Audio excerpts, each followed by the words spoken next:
Disikuru Turi, Insina, Ngufi, Amaganya ya Jenerali Kagame yerekana gutsindwa muri Kongo.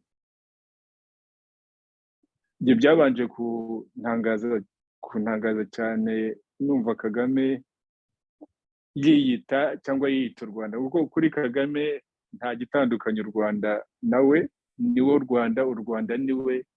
Kumva atekereza avuga kuba yavuga ngo turi insina ngufi byabanje kuntangaza cyane. Kagame yavuze ibintu byinshi muri iyo disikuru, ariko kumiriza agakomeza abisubiramo, ariko ababwira nyine bakagomba gukoma mu mashyi, kuko niko nyine bene abo bategetsi niko bateye. Nk'ikintu cya mbere cyashingiyeho ni ukuvuga ngo we ntawe ahuriye, u Rwanda ntawe ruhuriye na M23, ko icyo kibazo kireba Kongo kitareba u Rwanda. Kandi tekereza ababwira abo banyarwanda, yego harimo abo baminisitiri, harimo abo bantu bose bari bicaye hariya, ariko bose ntabwo wasanga abenshi muri bo bafite abana cyangwa se bafite imiryango, bafite umuntu bazi uri ku rugamba muri Kongo. Urwo rugamba rwo Kagame yashoyemo abo bana b'abanyarwanda, akaba bafite abo bapfushije, bafite abakomeretse bari mu bitaro, bafite abacitse amaguru, bafite abacitse amaboko. Kuko ntushobora kubeshya umuntu ufite umwana wagiye ku rugamba ngo wowe icyo kibazo cya M23 ngo ntabwo kikureba, ngo ni ikibazo cya Kongo, ngo nabo barwanira aho ngaho ni abanyekongo, wowe ntabwo kikureba.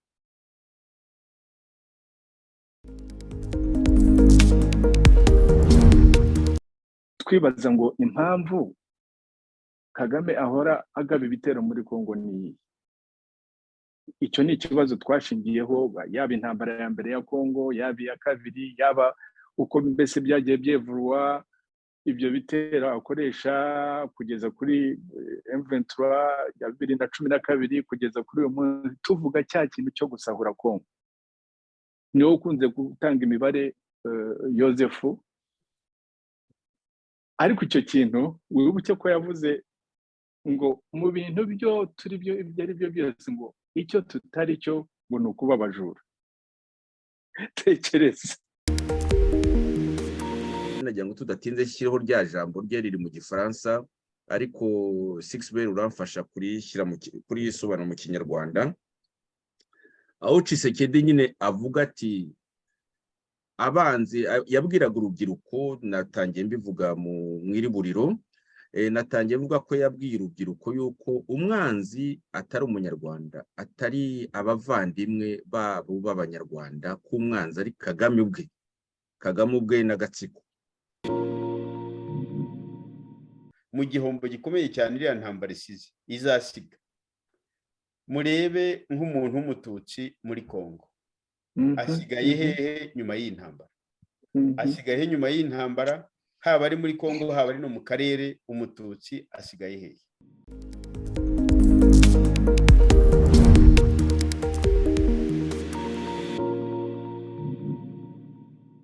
Radio televiziyo ishaka ijwi ry'ishyaka ishaka Rwanda Freedom Movement ivugira Washington DC. Turi kuwa Kw'itariki ya 6 Ukuboza umwaka wa 2022, aho tugiye kubagezaho ikiganiro twahaye inyito Disikuru ku Insina Ngufi, Amaganya ya Jenerali Kagame yerekana gutsindwa muri Kongo. Usubiremo: Disikuru Turi, Insina Ngufi, Amaganya ya Jenerali Kagame yerekana gutsindwa muri Kongo. Muri kino kiganiro muri kumwe nanjye Joseph Ngarambe, ndabashuhuje. Muri kumwe kandi n'abatumirwa bo Dr. Theogene Rudasingwa hamwe na Bwana 6B Musangamfura. Muvandimwe Theogene Rudasingwa wasuhuza bari batwumva, noneho hagakurikiraho 6B Musangamfura. Murakoze Yoze, bravo. Muracyahumeka aho ngaho Washington? Turaho urabasha kurwana n'imbeho? Turabasha kurwana n'imbeho. Nawe 6B muraho iwanyaho? Mukomere Dr. Theogene Rudasingwa. Mukomere mwembi n'imiryango yanyu. Ubwo dusuhuze n'abakurikirana ibiganiro byacu, abanyarwanda bakurikirana ibiganiro ndetse n'abatari abanyarwanda bakurikirana ibiganiro byacu, kandi tubifuriza gukurikirana n'iki ngiki mu buryo butwuzuza kandi bidufasha twese nk'abanyarwanda n'abatuye kariya karere k'iwacu, kugira ngo amaherezo tuzashobore kubona amahoro n'ituze n'ubutwererane mu karere. Mboneyeho nanjye kubasuhuza mwese duhuriye muri iki kiganiro, ndanasuhuza kandi n'abakurikira ikiganiro cyacu n'abazakurikira kino kiganiro, nkanasuhuza n'abarwanashyaka, ngasuhuza by'umwihariko abarwanashyaka b'ishyaka ishaka Rwanda Freedom Movement, nkanasuhuza n'abandi bose baharanira ko mu Rwanda twabona impinduka iduha amahoro arambye, haba mu gihugu haba no mu karere. Urakoze cyane muvandimwe Theogene, urakoze cyane muvandimwe 6B. Reka dutangire ikiganiro Disikuru Turi, Insina, Ngufi, Amaganya ya Jenerali Kagame yerekana gutsindwa muri Kongo. Kw'itariki ya 30 z'ukwa 11 2022, Jenerali Paulo KAGAME yishingikirije irahira ry'abaminisitiri babiri yari amaze gushyiraho, avuga ijambo rirerire kandi riremereye. Iryo jambo yavugiye ku ngoro mu ngoro y'inteko ishinga amategeko, ryari ryuzuyemo amaganya ndetse ntiryanahishiraga ubwoba, nubwo hari aho yanyarukaga akirarira mu by'ukuri.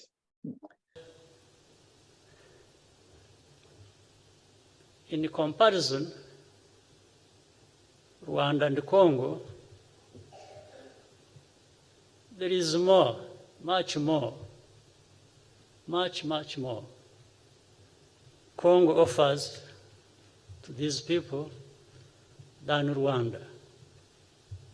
So naturally, these people must tread carefully when they are dealing with the Congo's problems. They must even assist Congo to alleviate their pain by transferring the blame they should have, put somewhere else. And the easiest place to put their blame is Rwanda.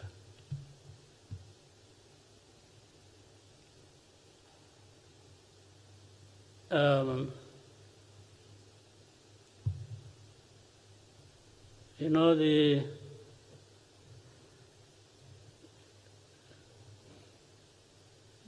know, kuna proverb.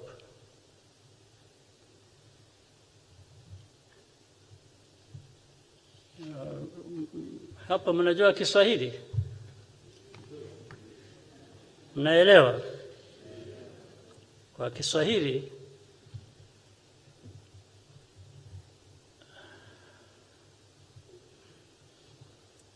shamba ya ndizi, mnaelewa? Kuna migomba.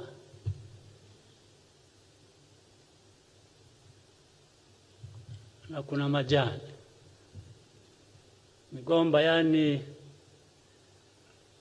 banana stem. Majani ikiwa banana leaves. Kwa migomba kuna migomba mifupi na migomba mirefu.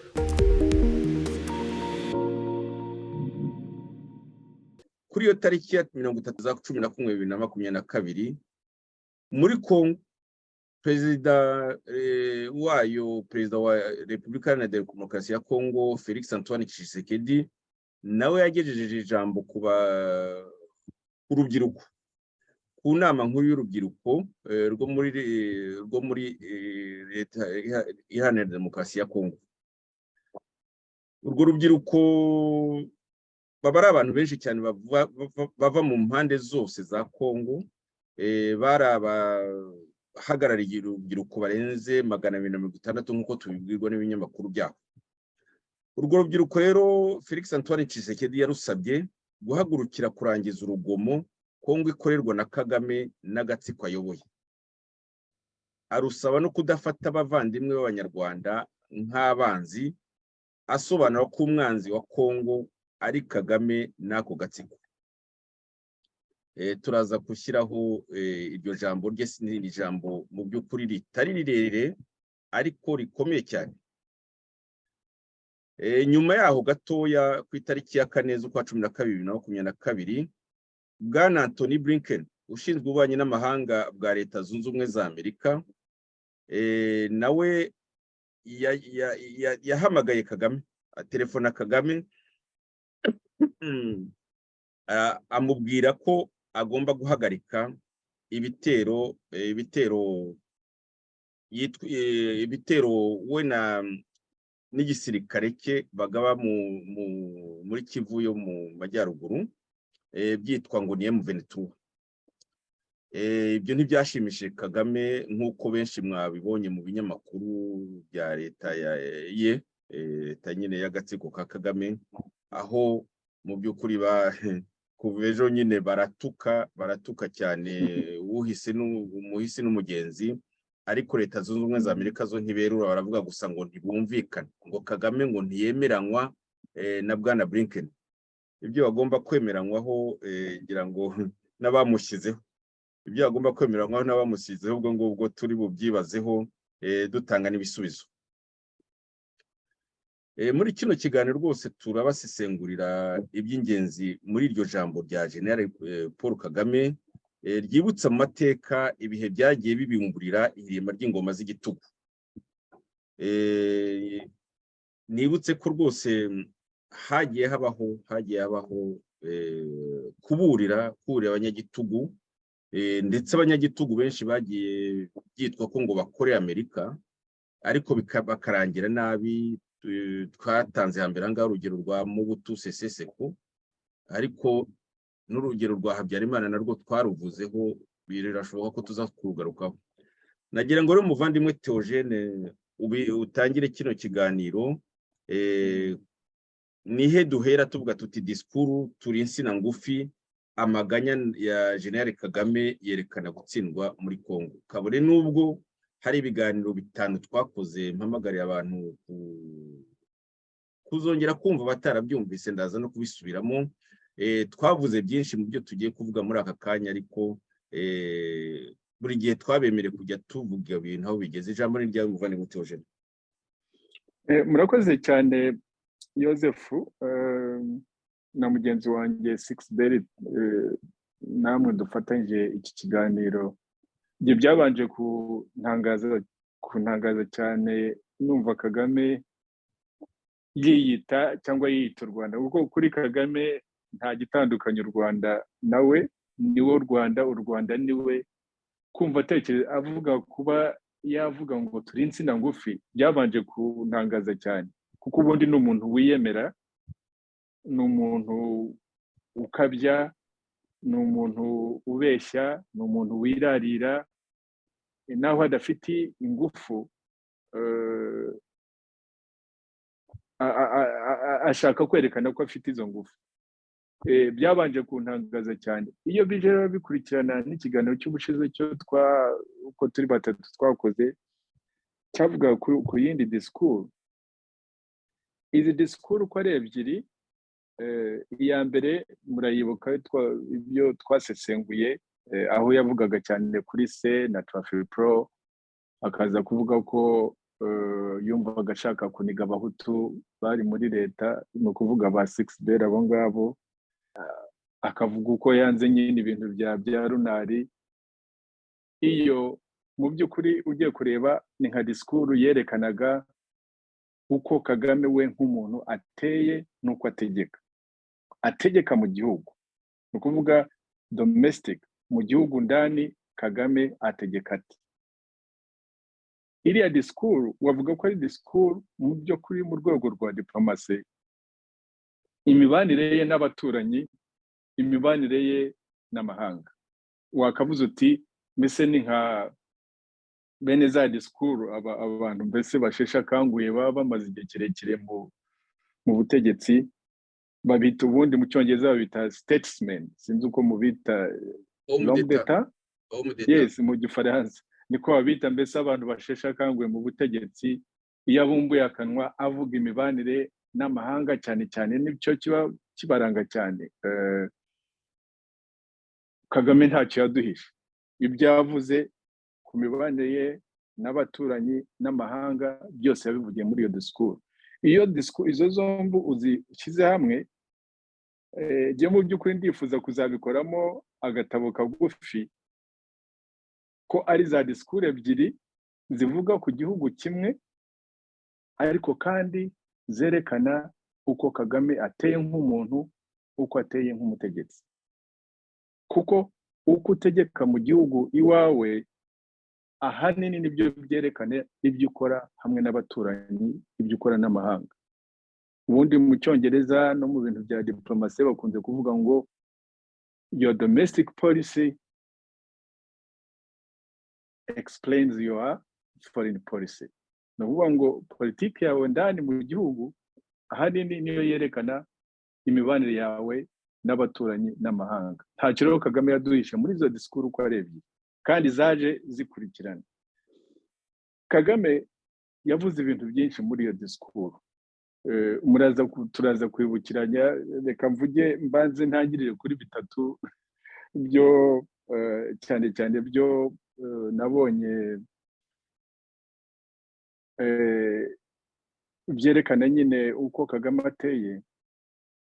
Icya mbere ni uko nk'ukuntu dukunze kubivuga, Kagame ni umuntu ubeshya ku mugaragaro kandi n'ababwira bazi ko abeshya ariko kumiriza agakomeza abisubiramo, ariko bababwira nyine bakagomba gukora mu mashyi, gukoma mu mashyi, kuko niko nyine bene abo bategetsi niko bateye. Nk'ikintu cya mbere cyo yashingiyeho ni ukuvuga ngo we ntawe ahuriye, u Rwanda ntawe ruhuriye na M23, ko icyo kibazo kireba Kongo kitareba u Rwanda. Kandi tekereza ababwira abo banyarwanda, yego harimo abo baminisitiri, harimo abo bantu bose bari bicaye hariya, ariko bose ntabwo wasanga abenshi muri bo bafite abana cyangwa se bafite imiryango, bafite umuntu bazi uri ku rugamba muri Kongo. Urwo rugamba rwo Kagame yashoyemo abo bana b'abanyarwanda, akaba bafite abo bapfushije, bafite abakomeretse bari mu bitaro, bafite abacitse amaguru, bafite abacitse amaboko. Kuko ntushobora kubeshya umuntu ufite umwana wagiye ku rugamba ngo wowe icyo kibazo cya M23 ngo ntabwo kikureba, ngo ni ikibazo cya Kongo, ngo nabo barwanira aho ngaho ni abanyekongo, wowe ntabwo kikureba.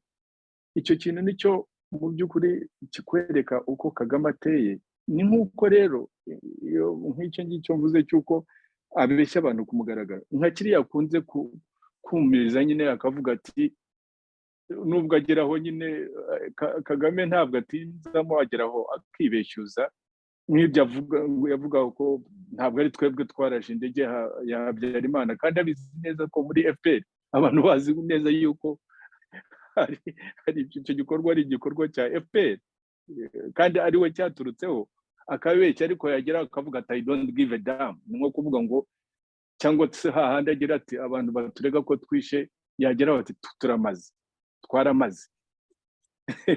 Urabyumva? Cyangwa se nka biriya twabeshyaga, yabeshyaga natwe akatubwira ko tubeshya, ko nta ngabo dufite twateye muri Kongo mu ntambara ya mbere ya Kongo n'iya kabiri, twageraho ukabisanga mu binyamateka yigamba ati ni twebwe twabikoze, kandi byakozwe n'abaofisiye bo mu cyiciro cyo hasi cyo hagati, nko kuvuga ko ari umurimo wari woroshye cyane, cyangwa se nka kuriya aba yigamba nyine uko bafashe Rusesabagina cyangwa se uko bishe Patrick, na biriya akunze kwigamba n'ibyo byo kuvuga ko yumvaga ashaka kuniga abahutu, cyangwa kwigamba ko ari bo wishe Sendashonga.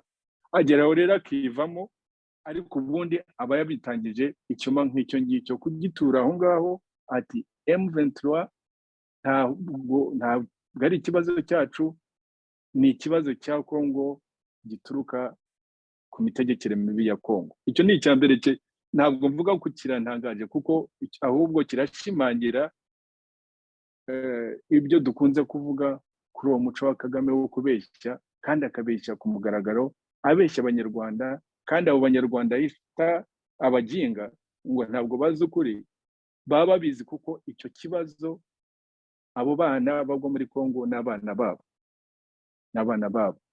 Icyo ni icya mbere nagira ngo uvugeho. Icya kabiri cyaje ntabwo nanone kintangaza cyane, twabikozeho ibiganiro byinshi murabyibuka, twibaza ngo impamvu Kagame ahora agaba ibitero muri Kongo ni icyo ni ikibazo twashingiyeho, yaba intambara ya mbere ya Kongo, yaba iya kabiri, yaba uko mbese byagiye byevurwa ibyo bitero akoresha kugeza kuri M23 ya 2012 kugeza kuri uyu munsi, tuvuga cya kintu cyo gusahura Kongo. Niwe ukunze gutanga imibare Yosefu, ariko icyo kintu wibuke ko yavuze ngo mu bintu byo turi byo ibyo ari byo byose ngo icyo tutari cyo ngo ni ukuba abajura.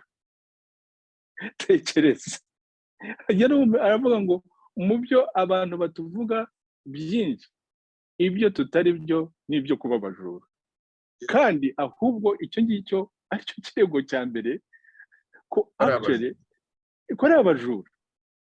Mujya muri Kongo gusahura, mugakoresha n'abanyarwanda gupfirayo, mukica abanyekongo amamiliyoni n'amamiliyoni, mukazasa Kongo kubera ko wowe Kagame n'akatsiko kawe mushaka gusahura, kandi ibyo musahura bitagirira akamaro igihugu cyose, ahubwo ari byo mushyira mu mifuka yawe.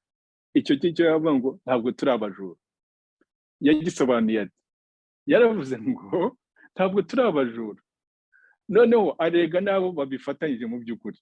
Ugiye kureba aravuga ngo ariko ngo ibyo bintu ngo biragenda ngo yego bica mu Rwanda, ngo ukazabyumva muri Israel, ukazabyumva mu Burusiya, ukazabyumva avuga abanyamerika, avuga abafaransa, avuga abongereza. Abo bantu bafatanyije, urumva ko mu by'ukuri hari niba abantu basesengura neza, ni nko kuvuga ati aba bantu ubundi dufatanyije ibintu byose, kubera ko n'ubundi yaba iyo kota, yaba iyo zahabu, yaba izo za diyama, ntabwo byose babikorerwa mu Rwanda, bigomba kugira ahantu bijya, kuko ni za politike z'ubukungu.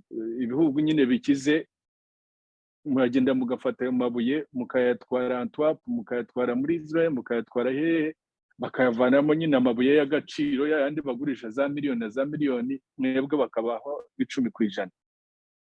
Na Kagame bamuhaho 10%, n'ibyo nyine aba yirata, ariko 10% zigera muri za miliyoni. Ariko iyo yashyize ku mufuka wawe nta mafaranga menshi, niyakirije Kagame. Urumva ko yavuga ngo ntabwo turi abajura, ariko avuga abo bafatanyije, yerekana mbese uburyo asohora muri Kongo. Ari nayo mpamvu, imwe mu mpamvu ya mbere imutwara muri Kongo, akaba adashobora gucukirwa aho ngaho, akaba ari igikorwa agomba kuzahoramo kugeza igihe bazamukubitira akaboko cyangwa bagaca akaboko, agacukirwa aho ngaho, akanukirwa na Kongo, ntazasubireyo.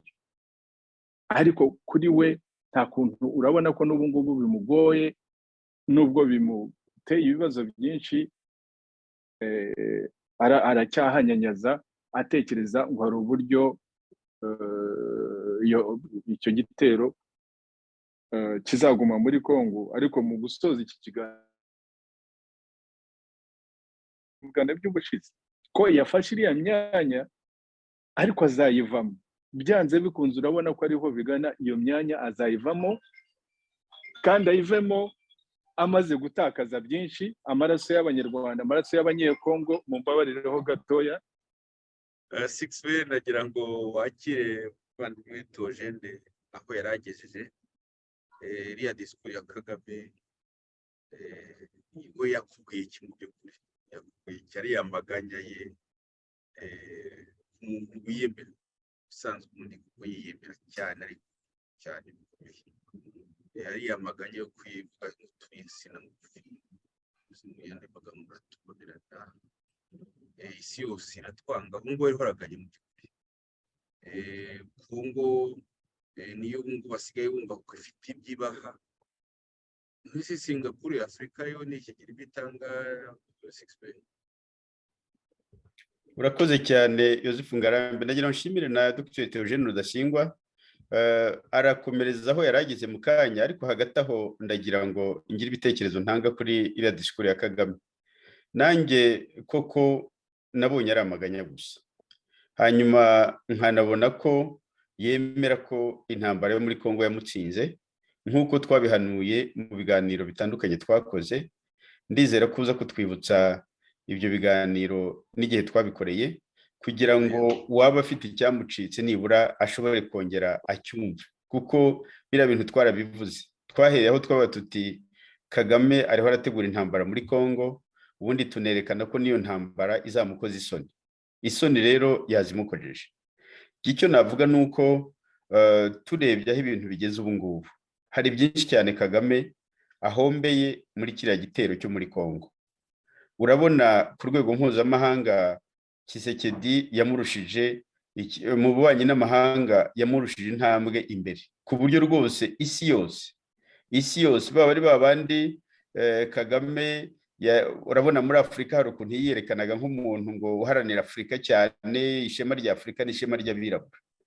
Icyo kintu cyarapfuye burundu ku buryo ahubwo abantu ariho bamubona nk'umuntu w'umukozi wabamutse ibihugu, umukozi w'agashakabuhake, mu by'ukuri uharanira inyungu zabo kurusha uko yaharanira inyungu. Nyine nk'uko mugenzi wacu Theogene yabivuze, noneho arabitakanya atari aboroga ubundi ngo binyura hano. Yego ibyo byose ntiturabajura, ariko binyura hano bikajya muri za Buraya aho ngaho, za Bubirigi, za n'ahandi henshi yarudoye na za Amerika n'ahandi. Mu yandi magambo rero ko ari umujura nabyabye, ndi umujura ariko si igihe wibageye. Ni naho yanavuga ati namwe muri abajura, mwemera ko muri abajura. Nyine ikigaragara ni uko hari mu bubanyi n'amahanga, navugaga mu bijyanye na Afurika, ya shusho yari yaragerageje kubaka y'umuntu uharanira ishema rya Afurika n'ishema ry'abirabura. Kiriya kintu cyarapfuye, kuko bigaragara ko kuba abirabura Abanyafurika bapfa, ariko we inyungu ze akazisigasira n'inyungu z'abampatse ibihugu. Biragaragara ko kuri we inyungu z'abagashakabuhake ziruta inyungu z'Abanyafurika cyangwa inyungu za Afurika. Ikindi noneho ya shusho yari afite mu banyamahanga, ndavuga cyane cyane nka Leta Zunze Ubumwe za Amerika, Abanyaburayi n'abandi, ya shusho nayo yarangiritse, yaraciye, yarapfuye. Wahereye dutangira muri iki kiganiro mu iriburiro, wavuze ukuntu umunyamabanga mukuru wa Leta Zunze Ubumwe za Amerika Blinken yavuze ati nyine ubwe yahamagaye Kagame ku itariki 4 z'uku kwezi, ati kura ingabo zawe muri Kongo, hagarika intambara, hagarika ibitero uriho ugaba muri Kongo, amahoro agaruke muri kariya karere. Birumvikana rero ko na Leta Zunze Ubumwe za Amerika nicyo gihugu kiri ku isonga mu bihugu byamufashije cyangwa binamufasha kugeza ubu ngubu. Bavuga bati kura ingabo zawe aho ngaho. Kwirirwa rero nwigira avuga ati barabeshya, nubwo tutabura impamvu zitujyana muri Kongo, ariko nta ngabo dufite, ahubwo M23 irirwana ku giti cyayo kubera inyungu, mbese kubera ibibazo abayigize bafite muri Kongo. Asobanura nyine ukuntu Abatutsi muri Kongo bafashwe nabi n'ukuntu bagomba guharanira inyungu zabo.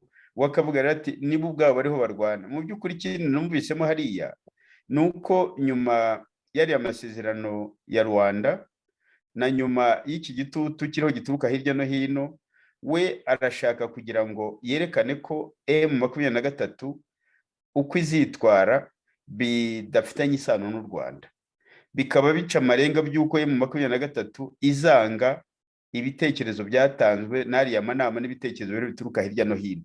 Noneho akaba agira ngo nyine bikaba bigaragaza ko ari cyo gitekerezo ashaka, ari nayo nama bahaye M23.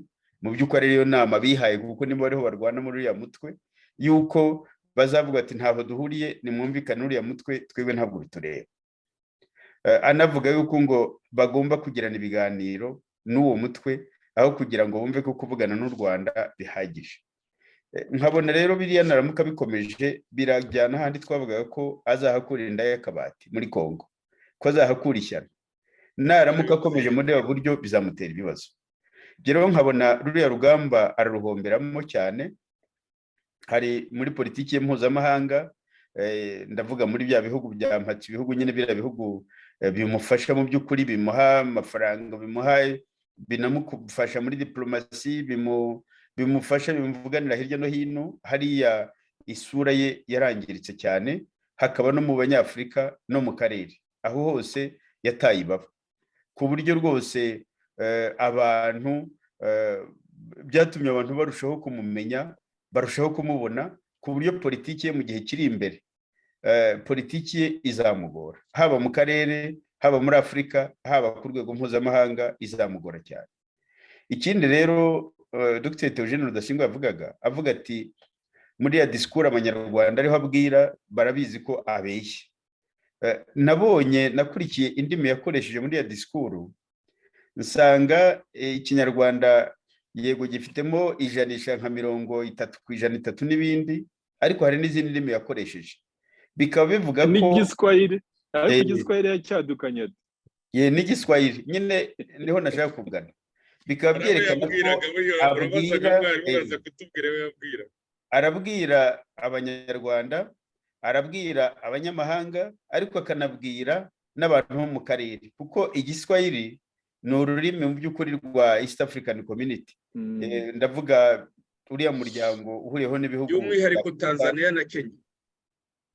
Tanzania na Kenya na Uganda, ni ukuvuga mbese ibihugu byo muri kariya karere. Ruriya ni ururimi bihuriraho, ni ururimi rubihuza, igiswahili. Akaba nabo ariho ababwira, rukaba ari narwo rurimi runavugwa muri kariya gace ka Kongo, muri kariya gace ka Kongo nyine ariho asahura, kariya gace avogera, kariya gace yahinduye agatobero. Bikaba byumvikana ko ibyo avuga arabwira nabo ngabo, kuko abanyarwanda bo baramuzi ko abeshya, barabizi, ariko akaba afite ibyo abwira abanyarwanda barabizi. Noneho we akaba ari habwira bari muri kariya gace, anabwira n'abanyamahanga, aberekana ko ababwira ati barambeshyira, ibivuga byose ni ukumbeshyira, bampinduye insina ngufi. Ariko insina ngufi iryo jambo yarikoresheje inshuro zitabarika, ariko insina ngufi, insina yaba ngufi yaba ndende ni insina. Ni ukuvuga yuko mu by'ukuri ibyo bamurega arabyemera, ariko akavuga ati bangiza insina ngufi. Ni nkaho yemeza ko insina ndende zo ntawe ugira icyo zivugaho, niwe bahinduye. Niyo wa mugani abagabo bararya imbwa zikishyura. Nyine arabyemera ariko atirye bagize insina ngufi. Nagira ngo urabona ko nabyo ni ibintu, kuko winahereye, ariko banza urangize trend y'icyo wavugaga, hanyuma nuko cyari kindi komeza 6B. Oya, nagira ngo naminira aho ngaho kongera nkomeze nyuma, kuko nawe hari igitekerezo gikomeye wari uri kuvugana mbere, wahera ugakomeza, noneho nanjye ndaza kugira. Harya navugaga iki? Twari tugeze twese turi abasaza, nta wibutse undi.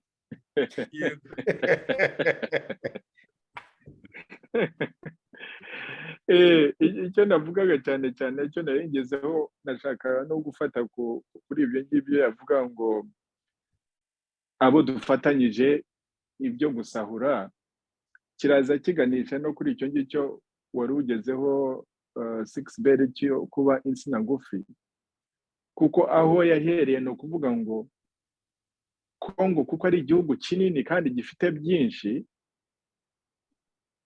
abo bafatanyije cyangwa se bari bafatanyije, yavuzemo abo Bongereza, avuga abanyamerika, avuga Israel, avuga n'abandi bacuruzanya nyine ibyo bintu, kuko nyine yego bituruka muri Kongo bikanyura mu Rwanda bikajya aho ngaho, kandi nibo babona igice kinini cy'inyungu kuri ibyo byose. ariko noneho ubundi iyi myaka yose kuva FPR-DMI yafata ubutegetsi mu Rwanda yipositioninze yishyize mu mwanya wo guhora igaragara yuko ibijyanye na Kongo yose haba muri iyo ntambara ya mbere iya kabiri kugeza kuri aya magingo yuko bireba u Rwanda, yuko abashaka kujya muri Kongo banyura ku Rwanda, banyura kuri Kagame, abashaka gucuruza amabuye y'agaciro bagomba kunyura muri Kagame. Iyo yatezaga intambara byaba byavutse nk'uko nguko abantu bose mbese u Rwanda rukamera nka Maka y'abasilamu bakaza kureba Kagame kumwinginga ngo icyo kibazo nagihoshe kandi ari we wagiteye.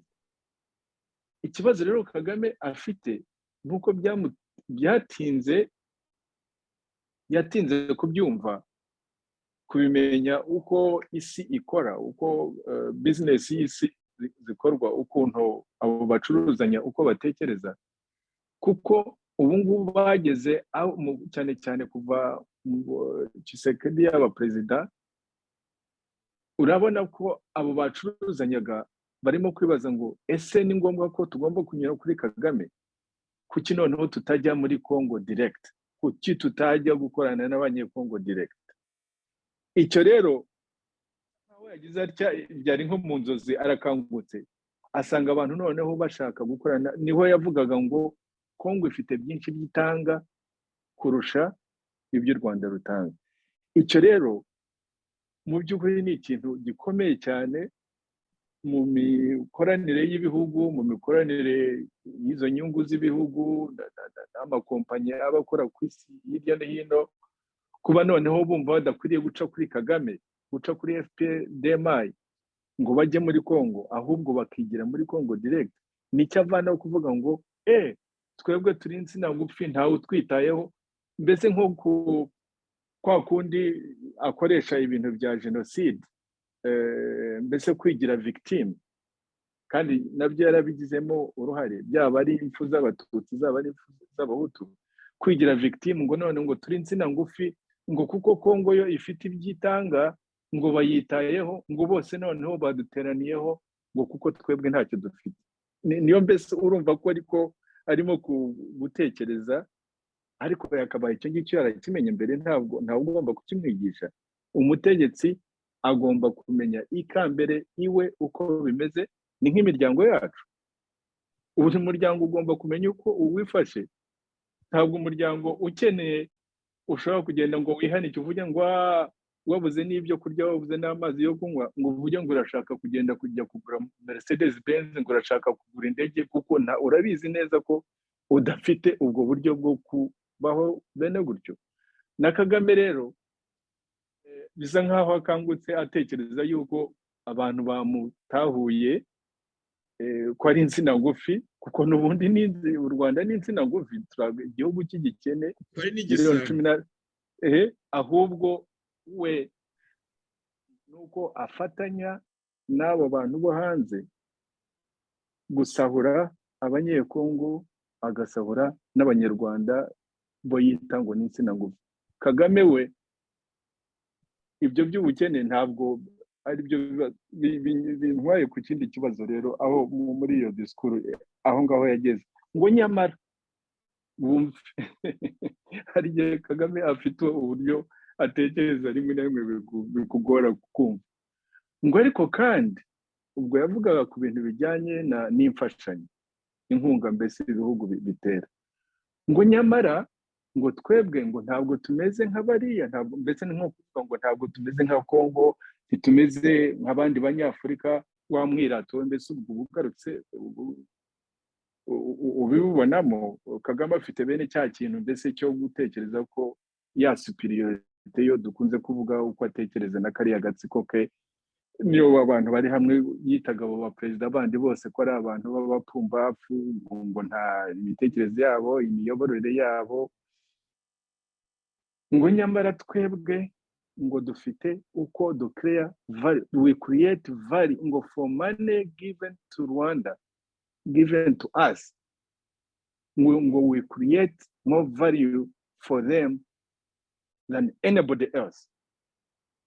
Nko kuvuga ibyo bivuze biravuga ngo imfashanyo baduha ni twebwe tuyikoresha neza. Wibuke ko n'ibyo bintu Habyarimana bwari bifite ngo ni agahugu k'agakene, ngo ariko bike byo babona nibo babikoresha neza ugereranyije n'ibindi bihugu. Uribuka ko no mu gihe cya Habyarimana babikoreshaga, ariko ibyo byageze birasaza kuko byari fake n'ibi bya Kagame biri fake. Nk'ibyo tujya tuvuga za nzovu nyamweru ujya uvuga Joseph avuga ngo imfashanyo baduha ngo twebwe mbese tuyibyaza umusaruro munini kurusha ibindi bihugu byose byo muri Afurika, ngo ni nko guhiga, mbese yarahiga ngo bazagende babaze. Ariko iyo bisesenguye wakwibaza uti imfashanyo y'u Rwanda yabonye kuva FPDMI ifashe ubutegetsi, inyungu byagiriye umunyarwanda ni iyi. Yaba Kagame yavugaga ati jewe ibyo bintu byose bagiye baduha byarankijije n'abandi bake nkanjye, kandi nabo bake cyane, kuko Kagame buriya ni mukonogamu namurebaga kuri za ntuza za misiyo batangaga, kuko ndi direkabu we ndi umunyamabanga mukuru mu biro bye. Abantu bose basabaga za misiyo, byanyuraga iwacu byanyuraga iwanjye, nkabiha ba Musare ngo bazadukare taburo baduke. Buri prime minister yasabye ibi, umukuru w'inteko yasabye ibi, iminsi ngahe nuko nkaza kubirebamo n'iminsi basaba n'amafaranga basaba, nkabikorera Kagame. Ibyinshi nkaza gusa nkabimutwarira akenshi. Rero kubera ko Kagame akora igihe, mbese Kagame ni umwami uganje, akorera igihe ashakiye. Iyo fayiro irimo ibyo bintu byose, irimo n'abantu bashaka kugenda wenda bazagenda nk'ejo, ugasanga abantu ba minisitiri bampamagara, ba speaker bakuru b'inteko, ba minisitiri w'intebe, nkaba umuntu w'umubeshyi nkakomeza ngo ntara ngo biri kwa nyakubahwa ngo ntarabona umwanya, ariko ari hafi mbese kubera ko abikora igihe cyashakiye, abenshi bikazabahitaho. Ariko ni control kubera ko naba namuhaye aho azabonera umwanya, byinshi ugasanga yarakasemo n'ikaramu n'igikaramu cye, cyangwa se yaravuze ngo bamuhe iminsi 2 agakataho amadolari 300, undi agakataho. Ni umuntu umukonogamu, ariko kubimureba kuri we n'umuryango we nicyo gitumaho yiganjeho ibintu bingana kuri iyi. Ibyo avuga rero ngo we create value, nta value acrea y'abanyarwanda, nta value acrea, nta nyungu bigifite abanyekongo, ahubwo we niwe bifite value, ni nayo mpamvu bamukoresha. Ibyo rero avuga ngo ibyo bamuha abikoresha nyine kungukira ababimuhaye, nibyo.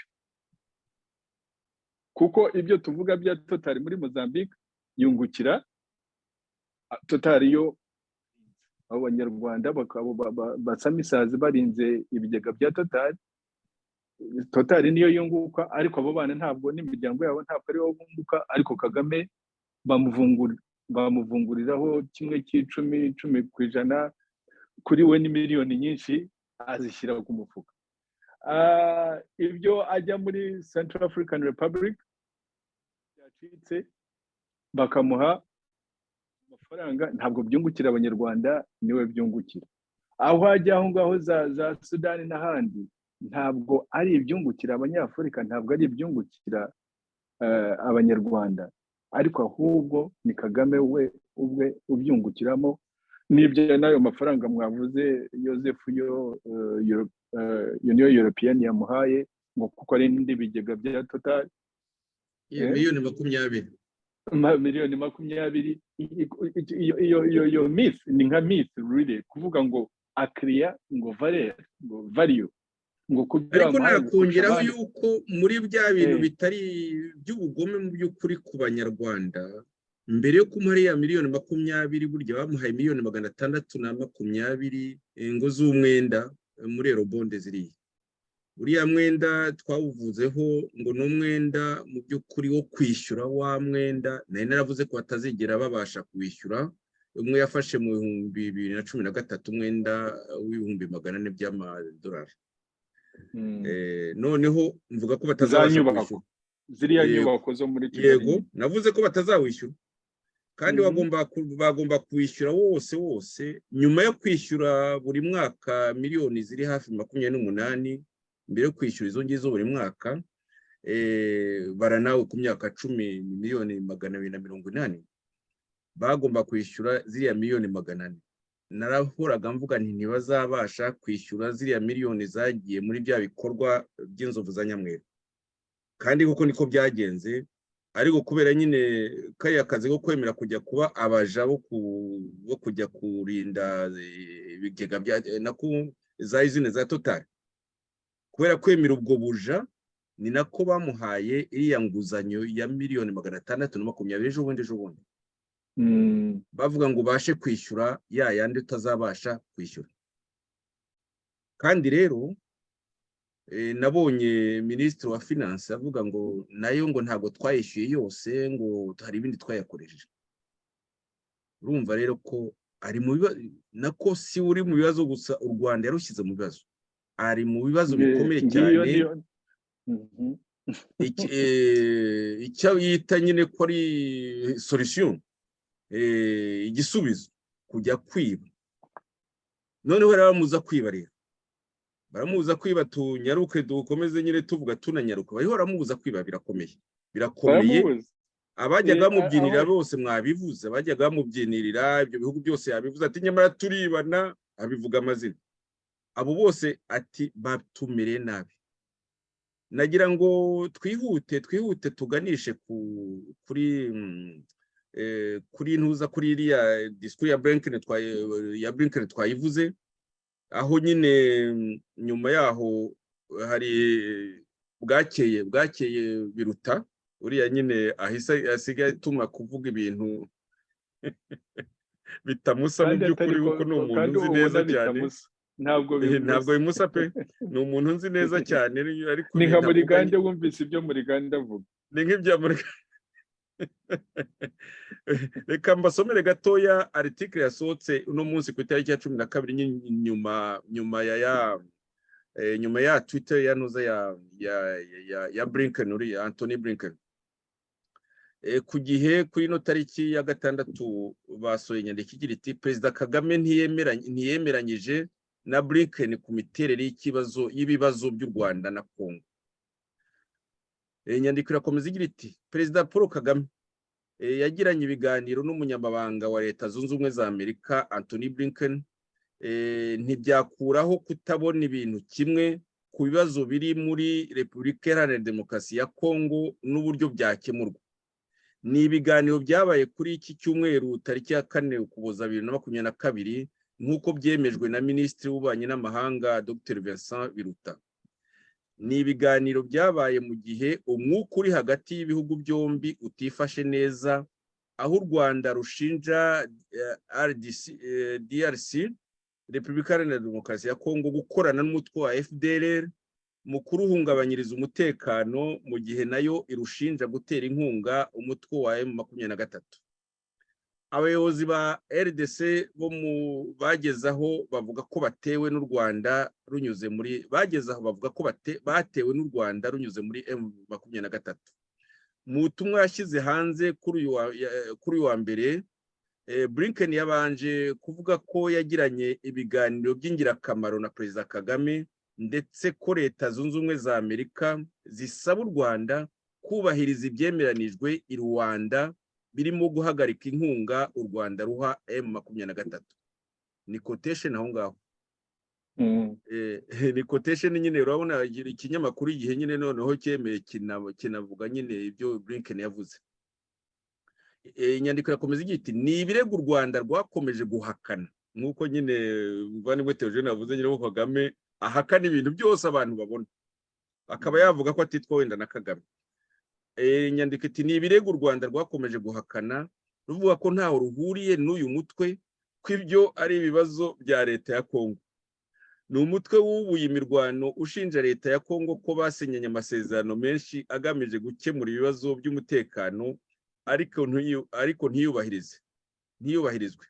mu butumwa Minisitiri Biruta yanyujije kuri Twitter yavuze ko Perezida Kagame na Blinken bagiranye ikiganiro cyiza ariko kutumva ikibazo mu buryo bumwe bikomeje kubaho. Yagarutse ku cyo yise umurongo umuryango mpuzamahanga wafashe muri ibi bibazo ukomeje kubiremereza. Umuryango mpuzamahanga nawo nyine urumva ko no muri bya bihugu bavuze ngo waribana. Yagarutse nyine nisubiremo ku cyo yise umurongo umuryango mpuzamahanga wafashe muri ibi bibazo ukomeje kubiremereza. Yakomeje ati igisubizo kirambye gisaba ko inshingano zibazwa uwo zikwiye kubazwa. Ikibazo cya mbere agaragaje ni imikorere mibi ya guverinoma ya Kongo. Ndumva ibyo tutakomeza kubitindaho. Nkaza kuvuga ngo n'impungenge z'umutekano w'u Rwanda, ibyo nibisanzwe nyine aho bavuga FDR kandi baravuze neza kare barebe ntajya atavuze ko FDR nyine itakibaho nyine ayiseka cyane, noneho barayizuye kuko bayikeneye. Nagira ngo rero mu gusoza rwose ino intervention ya Blinken ni gute rero Perezida Kagame avuga ati sinemeranyije ngo Kagame ntiyemeranyije na Blinken ku miterere y'ibibazo by'u Rwanda na Kongo. Mu yandi magambo kuva mu kwa munani igihe Blinken yazaga naho baravuze ngo ibyo yatubwiye ngo ntitubyemeye, ariko hagatanga ikindi shaka no kongeraho muvandimwe Turi twavuze amafaranga yahawe umukomisiyoneri Kagame nyine ari miliyoni 20 z'uko aragiye ibigega by'abafaransa bya Total, ndetse n'uriya mwenda ukomeye cyane wa miliyoni 620 nawo nongeyeho uzaboha abanyarwanda bo mu gihe cyiza bari mu byaro rwacu. Ariko mu kanya hari inkuru yasohotse kuri Radio Okapi igira iti Leta Zunze Ubumwe za Amerika zahaye Kongo, zahaye leta ya Kongo miliyoni 600. Nibanza ari miliyoni 500. Miliyoni 500. Babahe miliyoni 500 zo kugira ngo babashe gutabara bari abantu baturage bayo ba leta ya Kongo bamerewe nabi muri Kivu y'Amajyaruguru. Ese aho ngaho iyo mfashanyo ya miliyoni 500 Kagame urabona azayifata gute muri ya paranoia avuga ngo umuryango mpuzamahanga uramutoteje na Leta Zunze Ubumwe za Amerika ntibumvikana kuri icyo kibazo? Uratekereza ko iyo miliyoni 500 ahubwo ntiyaba ibaye nk'ikimenyetso cy'uko ibintu byahindutse nk'uko babivugaga nyine? Uko bihinduka ntabwo Kagame abo bafatanyije bari bamujugunya burundu. Ngira ngo ni ikimenyetso gusa cyerekana ko ibintu biriho bihinduka. Ibyo Kagame abanza ari abanyarwanda bagira iyo mvugo cyangwa se n'abarundi bavuga ngo burya si buno. Iyo mvugo turayigera mu kinyarwanda ngira ngo yego naho irahari burya si buno.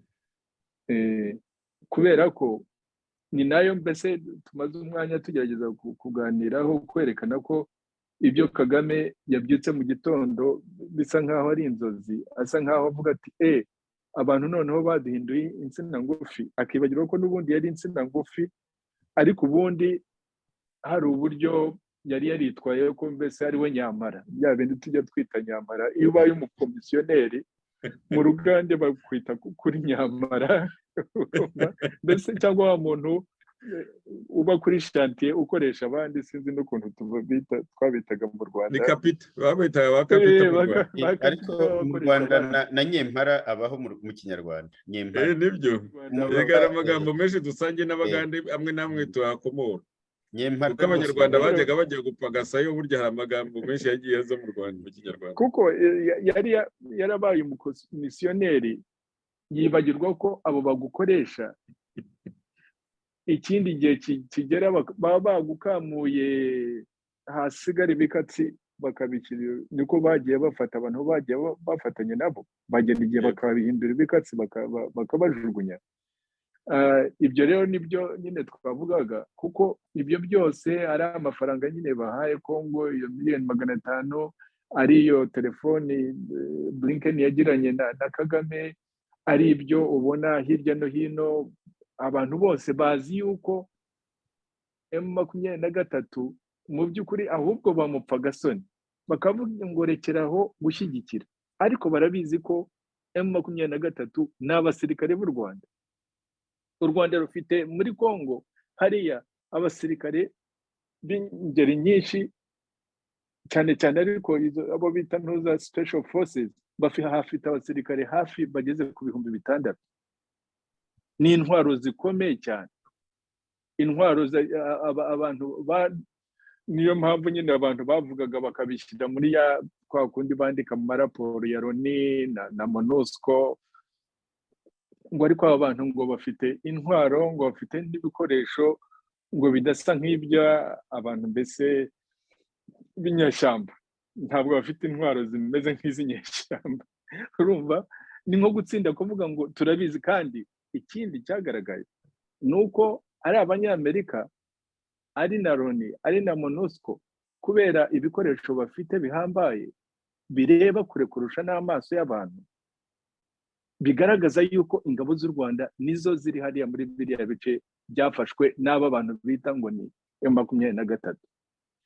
Ibyo rero byose wabishyira hamwe ukabona ko mbese hari pressure kuri Kagame, byanze bikunze igitutu byanyibukije nyine nka biriya byo bigeze kutubwira muri 1993 mu kwezi kwa kabiri. Nigeze no kubivuga mu kiganiro ko batwohereje, Kagame yanyohereje Washington n'abandi akabohereza babihozagara muri Europe, na nyakwigendera Patrick Mazimpaka. Hari bube cya gitero cyo mu kwezi kwa kabiri, murabyibuka. Mbese cyatumye haba bari abantu bose ziriya mpunzi zose zigenda zikajya Nyacyonga yego. Uzi ko bavuze ngo tugaruke mu myanya yo twarimo mbere.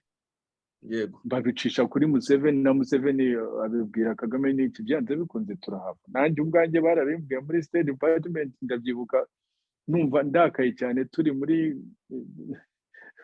barambwira ngo ariko mugomba kuhava. Numva mbese wumva ko ni nkaho kukubwira bati niko twabyemeje, mugomba kuhava. Biriya rero byo Kagame arahanyanyeza, iriya myanya rero agomba kuyivamo, kandi azayivamo yarataka. Nako wavuga ngo Kagame nta mwana we waguye hariya, nta mwana we wakomerekeye hariya, nta mwana we wacikiye amaguru hariya. N'abana b'Abanyarwanda, ni Abanyekongo, ni Abanyafurika bakomeze gutakaza hejuru y'umuntu uri mu ntambara. Mwibuke ko yanigambye cyane ngo abashaka kumenya iby'intambara mujye muza mumbaze. Nko kuvuga ngo ni jyewe expert. Ngira ngo uraza no kudushyiriraho akajambo ko Tshisekedi yamusubije kwigamba yuko mu myaka ubayeho iyo yose uri perezida uba mu ntambara zo kwica Abanyarwanda, zo kwica Abanyekongo, ukabyigamo ngo bazaze bambaze. Ariko ibyo ni bya bindi tujya tuvuga, yoze byo kuvuga tujya tuvuga ngo business model, amagambo business model, mbese igitekerezo ushingiyeho kubaka business yawe. Hari igihe ibihe bishira ugakomeza ukoresha ya business model cya gitekerezo, nyamara ibihe byarahindutse utarimo kubona ko urimo guhomba, ugakomeza uhomba ahanini, ugakomeza ujugunya amafaranga mu gihombo utekereza ngo ejo wenda uzongera kunguka.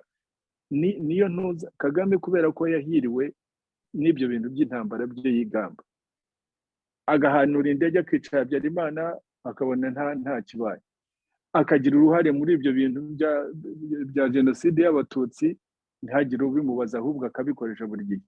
Akagira uruhare muri jenoside y'Abahutu, ntihagire ubimubaza. Agatikiza miliyoni z'Abanyekongo, ntihagire ubimubaza. Akajya mu ntambara muri Kongo umwaka wa mbere wa kabiri, imyaka ikaba 25, ntihagire ubimubaza. Akiba muri Kongo, ntihagire ubimubaza. Yarashyokewe rero agatekereza ngo iyo business model ngo izahora imuhira buri gihe cyose. Ariko urabona ko ibyo bihe rero byashize, kuko ubundi abari bamushyigikiye muri ibyo bintu byo yungukiramo by'ubwicanyi n'ubusahuzi, urabona ko nabo barimo guhinduka. Ntabwo bahindutse, ariko barimo guhinduka kuko noneho babona ko bishoboka ko n'ibyo ngibyo bavanaga kuri Kagame babona ibiku by'inshuro nyinshi bakoranye na Kongo aho gukorana na Kagame. Ntabwo bahindutse nk'ukuntu wari ubimbajije Yosefu, ariko barimo guhinduka. Yego. Hagati aho ngaho ikindi kintu navuga muri ibi bintu nyine by'aho Kongo igeze nuko ejo bundi rwose ni ejo kuwa mbere hari inama, reka ndebe neza ntibeshya, habayeho inama ya SADC nyine uriya muryango uhuza ibihugu byo muri Afurika yo mu majyepfo. Muzi ko perezida wa Kongo Félix Tshisekedi ariwe uyoboye muri kino gihe uwo muryango, bityo rero akaba yarashimye uwo muryango inkunga wamuteye ngo nyine muri biriya bitero yagabweho n'u Rwanda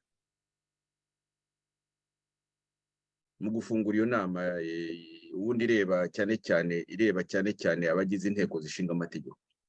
Yibukije ko uwo muryango ashima cyane inkunga yawo kuba baramushyigikiye nyine muri biriya bitero, uriya rugomo leta ya Kagame yamukozeho. Nagira ngo ibyo ni iby'ejo bundi muri ino weekend. Nagira ngo tudatinze shyireho rya jambo rye riri mu Gifaransa, ariko 6B uramfasha kuriyisobanura mu Kinyarwanda, aho Tshisekedi nyine avuga ati abanzi, yabwiraga urubyiruko, natangiye mbivuga mu iriburiro, natangiye mvuga ko yabwiye urubyiruko yuko umwanzi atari umunyarwanda, atari abavandimwe babo b'abanyarwanda, ko umwanzi ari Kagame ubwe n'agatsiko. Ko mu yandi magambo abanyarwanda bapfukiranywe bakenewe nabo kubohozwa, kandi ko abanyafurika ubundi bari barasezeranye kutazajya bakora intambara, kabone n'ubwo we ngo abyishimira, kutazajya bakora intambara, bityo bakabona kuboneza inzira y'amajyambere. Ati igitangaje ni uko uriya muntu yishimira kuba umuntu ngo w'umurwanyi umena amaraso. Ati ndiwe nagenda nubitse umutwe. Ati rwose ateye isoni. Ati ibintu avuga bikoje isoni. Ati ni bya kidayimoni. Nsemuye uko mbyumva, nagira ngo mfashe, ariko reka mbanze shyireho ako kantu. Ne haïssez pas les étrangers. Et d'ailleurs, à propos du Rwanda, ça ne sert à rien de regarder le Rwandais comme un ennemi. Non. C'est le régime rwandais avec Paul Kagame à sa tête qui est l'ennemi de la République démocratique du Congo. Les Rwandais et les Rwandaises sont nos frères et sœurs. Et d'ailleurs, ils ont besoin de notre aide parce qu'ils sont muselés. Ils ont besoin de notre aide pour se libérer. Ça n'a rien à voir avec ce que leurs dirigeants sont en train de leur imposer. Donc, ne les regardez pas comme des ennemis, mais comme des frères qui ont besoin de notre solidarité pour nous débarrasser et débarrasser l'Afrique de ce genre de dirigeants rétrogrades qui ramènent les méthodes des années 60 et des années 70. Alors qu'en Afrique, on avait décidé de mettre fin au bruit des armes. Si vous vous rappelez, ceux qui suivent un peu, c'était 2020, il fallait taire les armes en Afrique pour que l'Afrique passe à autre chose, comprenne qu'elle est la dernière de la classe dans le monde parce que, justement, à cause des guerres et des divisions, nous nous étions entendus comme ça. Malheureusement, ce n'est pas arrivé, on a dû encore prolonger, mais c'est à cause justement des dirigeants tels que Paul Kagame. Et il s'enorgueillit d'être un faiseur de guerre, un spécialiste dans la guerre. Il en est fier. Moi, à sa place, je me cacherais, j'aurais honte d'assumer le fait qu'on sème la mort et la désolation. C'est honteux. Et je dirais même diabolique. Sixbert, wasemura wize amashuri cyane cyane y'inyuguti ndumva urabizi cyane, ariko ntibibagirwe kuvuga ko yavuga ko Kagame ari retrograde. Twigeze gukoresha terme réactionnaire na théogène. Ngaho Sixbert. Urakoze cyane Joseph Ngarambe, koko nizego iby'inyuguti ariko niga nino nahize ibyo gusemura ni n'akazi nkora mu by'ukuri, ariko ndabivuga mu ncamake, ntabwo ndibuvuga ijambo ku ijambo.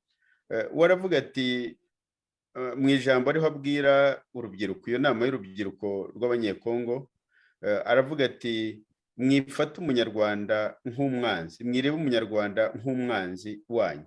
Umwanzi wacu ni Kagame na leta ye, ni Kagame n'ingoma ye, kubera ko ibyo badukorera ni ibikorwa by'umwanzi. Akavuga ati ikindi kigaragara nuko imitegekere ya Kagame cyangwa n'imitekerereze ye cyangwa imitekerereze yabo, ubwo ndashaka kumvikanisha ko si we wenyine avuga mu by'ukuri, ati imitekerereze yabo niyo mu myaka ya za 60-70. Ni ukuvuga ko aho gutekereza bareba imbere, baratekereza bareba inyuma, bakumva ko ibyakorwaga muri icyo gihe n'ubu byakorwa. Nyine bavuga bati Afurika yari yarumvikanye ko ica burundu urusaku rw'intwaro muri Afurika, ariko we akumva ko yakurikiza ya mitekerereze yo muri za 60-70, mu gihe Afurika yavuga ati mu mwaka wa 2021 urusaku rw'imbunda rugomba guceceka burundu ku mugabane wa Afurika. Ati rero abategetsi nk'abo Afurika igomba kubarwanya burundu, ikabarandura na n'imizi, kugira ngo Afurika mbese irebe imbere, abantu bubaka ibihugu byabo aho kugira ngo bahore mu ntambara. Ati ikibazo rero Afurika ifite ni Kagame n'abatekereza kimwe nawe n'abakora kimwe nawe. Akanavuga ati ahubwo ibiramambu ayishimira ko ngo ari kabuhariwe mu kurwana, kabuhariwe mu gukora intambara, kabuhariwe mu kwica abantu no gusenya ibintu arwana, mu gihe abantu bavuga bati ibyo nibyo mu myaka ya kera, mbese berekana ko asa n'umuntu wasigajwe inyuma n'amateka, akaba atekereza muri ya myaka kera, yatekereza muri ya myaka ya kera aho kureba imbere aho abantu berekeza. Avuga ati uwarishima ngo ni kabuhariwe mu kurwana, ni kabuhariwe mu kumena amaraso, ni kabuhariwe mu gusenyagura ibintu. Ati ndiwe nagira isoni nakwihisha. Ati iriya mitekerereze ni iya gishitani, nibyo we avuga ngo ni diabolique, ni imitekerereze nk'iya shitani yo kumva ko kumena amaraso ari ikintu gikomeye kuri we. Ndumva mu magambo. Urakoze cyane rwose ku mugani, warabyize kandi uranabikora. Ahubwo wibutse tukiri nongeraho akantu dukomerezaho, ari kuribuka ko yanamuneguye ko atatsinze amatora. Tekereza Kagame unegura umuntu, ari Kagame unegura umuntu uwo ari we wese kuri iyi si ko atatsinze amatora. Kubera iki? Nanone kuko Kagame ari wa muntu ubeshya ku mugaragaro kandi abeshya abamuzi. Ubwo ababwira abanyarwanda we ko bamukunda cyane bakamutora 100%, 99.9 sinibuka ibyo yabonye, amanota yabonye ayo yabuze mu mashuri ayavana muri ayo matora nyine. Akaba yanegura Tshisekedi ngo n'ubundi ngo ntabwo yatsinze amatora, ngo rero ngo ibi bintu byarimo no kuvuga ku kibazo ngo afite, ngo ni urwitwazo ashaka gushingiraho kugira ngo umwaka utaha azongere yiba amatora. Tekereza Kagame gutinyuka akaba yagira umuntu anegura, uzi imitegekere yo mu gihugu, umuntu udahangana n'umuntu uwo ari we wese mu matora, ahubwo akavuga ati bantoye 100%. Ugenda akajya muri referendum akabwira abanyarwanda 100%, akavuga ngo duhinduye itegeko nshinga, noneho uziyamamaze kugira igihe uzapfira, nk'ukuntu yabikoze ubu ngubu. Ubwo nibyo ategereje ubwo muri 24 njyabona amatora azaba mu Rwanda, amatora. Urumva ibyo rero kuba yanegura kikwereka ko Kagame hariho uko bajya bavuga ngo hari umuntu waduciriye banza si ibintu byabaye ariko ni nkuru ngo hari umuntu w'umusazi bene kwa kundi abasazi bagera ahantu bagomba kubatwara nyine muri za mu mavuriro y'abantu bafite ibyo bibazo byo mu mutwe, ngo yaragiye ngo agezeyo ngo undi musazi ngo yamubaza atari kurindi, undi aramubwira ati njyewe rero ndi perezida Nyerere, ati se wowe urinde, nawe aramubwira ati nanjye ndi papa. Urumva Kagame rero nawe ni umuntu ushobora kuvuga ibintu yumumirije. Njya nibaza Kagame koko yemera ko afite demokarasi muri icyo gihugu cye bimwemerera kuba yanegurana Tshisekedi? Uzi ko Tshisekedi se ko ari perezida ko atageze no kuri aya majwi 99 kandi ayo matora ko yari arimo abantu benshi bapiganirwa muri ayo matora, uwe Kagame babibwira abatekereza ngo ntabwo bazi Kongo uko byagenze? Abatabizi se abanyekongo bo ntibazi uko byagenze muri Kongo? Kuki Kagame yashobora kwibeshya ngo n'icyo atari cyo? Eza arimo kwibeshya cyangwa se arimo kugerageza kwishuka ngo arabeshya abanyarwanda kandi bazi icyo ari cyo. Mwibuke ko no muri icyo kiganiro yakoresheje cya kintu nyine niho yazanye ibyo bintu bya FDLR na za ngo mbese aba bantu bakoze genocide ngo arimo mbese kugaya abo bantu bose ngo kugira ngo barebe icyo kibazo cya FDLR ngo n'abo bantu bisha abatutsi, ngo bakavuga ngo we ngo Kagame n'agatsiko ke ngo bafite ibibazo byo gonyora uburenganzira bw'ikiremwa muntu, ibibazo ngo bisha abantu muri Kongo. Yarabivuze muri iyo disikuru, arabizi. Ariko ibyo ngibyo mwibuke ko no mu kindi kiganiro Joseph twakoze twavuga ko kimwe mu bintu bizatuma Kagame yongera gutera Kongo ari cyuko arega ko Tshisekedi yatinyutse akavuga ngo Kagame azatange bakabarebe kugira ngo bazabazwe ibibazo by'ubwicanyi bakoze muri Kongo. Kuri bo nk'abandi bose ajya avuga ngo barenze umuntu ubajije ibibazo by'imfu zabo Kagame yahitanye barenze umurongo. Abo bahutu yashakaga kuniga abarenze umurongo utukura niko akunda kuvuga ngo barenze umurongo utukura. Abo yashakaga kuniga kandi yashatse uburyo uruhongohongo kuniga ibyo yigambaga muri ya disikuru y'ubushize nuko babazaga impfu z'abahutu. Tshisekedi nawe aramuziza yuko yavuze ngo uzatange bakabarebe babazwe ibibazo bivugwa muri za mapping report, bazi impfu z'abanyekongo, impfu z'abanyarwanda, impfu z'abahutu. Ariko urumva kuvuga ngo no gutinyuka ngo aho kugira ngo bavuge ibyuko habaye genocide y'abatutsi kandi ko bishwe n'agatsiko k'abahutu, ngo abe ari by'abantu bagumaho gusa kuvuga, ashaka ko ari byo abatutsi nibo bapfuye. Abandi bamubaza ibindi rero akavuga ati mwaronze umurongo utukura. Tshisekedi rero mu byaha byakoze mu byo azira, ngira ngo n'ikindi nyango tukivugira ahangaha, amakuru acicikana muri za hirya no hino muri za intelligence atunga agatoki Kagame mu bikorwa byo kugerageza gushaka uko yahitana Tshisekedi. Ibyo twari tutarabivuga kuri radiyo ku mugaragaro, ariko reka mbivugira ahangaha yuko muri za intelligence hirya no hino bigaragara yuko Kagame afite gahunda, kandi afite gahunda yagerageje cyangwa se n'ubu agerageza kandi azakomeza kugerageza zo guhitana Tshisekedi. Ibyo ntawe byaba bitangaje kuko umujura n'ubundi umuntu yazwiho ubujura, abantu baramwirinda, bagora waca hano bakavuga bati uriya muntu mumwirinde ni umujura. Iyo uzi amateka n'imiterere ya Kagame uzi aba amaze guhitana cyane cyane ku rwego rw'abakuru b'ibihugu cyangwa se abo yagerageje guhitana, ugahera kuri Habyarimana na Ntaryamira ukageza kuri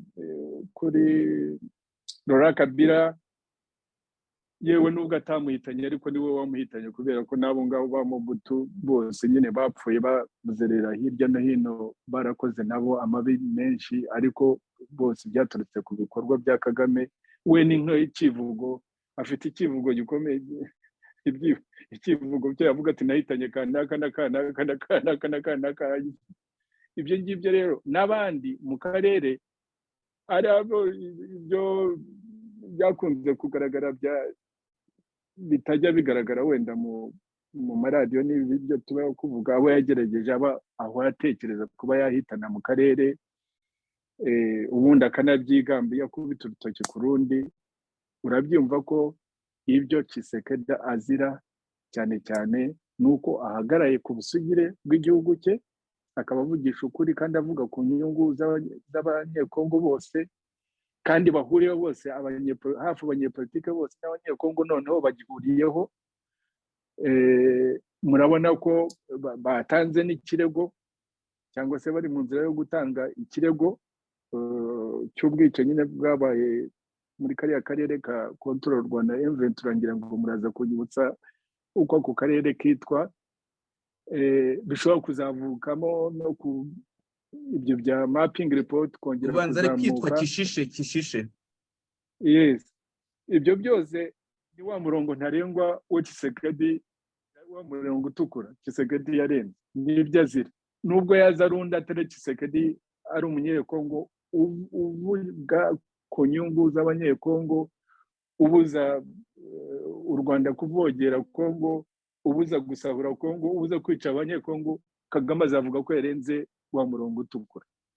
Ibyo ngibyo rero Kagame kuba anegura Tshisekedi ngo ntabwo yatsinze amatora, byo biratangaje nyine, nk'aba muntu nawe umusazi wise papa n'undi we wise Nyerere, kandi bazi ko atari bo abo wenda bari abasazi, ariko sinzi Kagame nawe imitekerereze. Ndagira ngo nkakire gato cyane, iyo nkuru bavuze yuko muri za intelligence hirya no hino bavuga yuko hari umugambi wo kwica Tshisekedi, Kagame afite umugambi wo kwica Tshisekedi, ahubwo hari amakuru acicikana ari mu binyamakuru bya Kongo by'uko ku itariki ubanza ya 12 z'ukwezi gushize kwa 11 inzego nyine za Tshisekedi zafashe ibaruwa ngo ivuye mu ishyirahamwe mpuzamahanga rikorera mu Bufaransa, ngo iyo baruwa ngo yari irimo ngo cyanure, ni ukuvuga ubufu nyine bw'uburozi,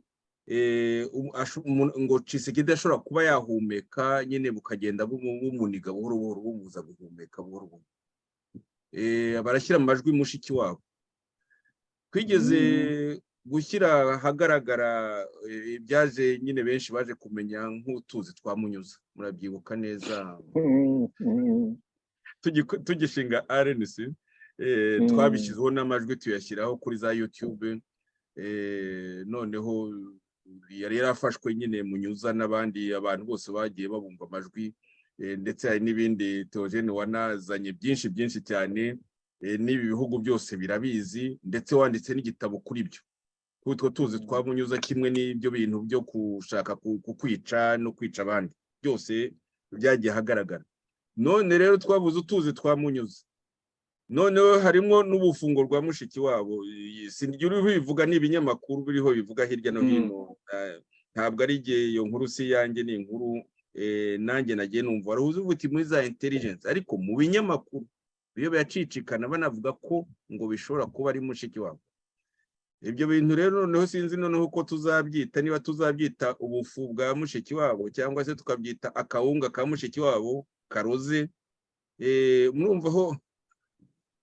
Murumvaho aho iriya ngoma igeze, yakoze amabi, ariko amabi banza ari igiye kuyigaruka ariho ayigaruka, kuko ibintu byose bakoze bisigaye bizwi. Ikindi cyo abajyaga babahishira basigaye batakibahishira kuko nta n'uwemeza yuko ubwo bufu nyine ako kawunga karoze k'uburozi nako k'uburozi n'ubufu ko wenda bitavuzwe n'izo serivisi za intelligence z'ayo mahanga bakaburira Tshisekedi. Mu yandi magambo biragenda bigaragara yuko bahisemo, wari wanabikomojeho mu bavandimwe Theogene, uteye ya mahanga arasa n'ayahisemo ko atagikeneye intermediaire umukomisiyoneri nyine ko bamaze kumuhaga, bakaba bashaka kwivuganira na Kongo. Kandi koko n'abanyekongo benshi barabyivugira bati twiteguye gucuruzanya n'amahanga yo muri Afurika tugatera imbere nabo bagatera imbere.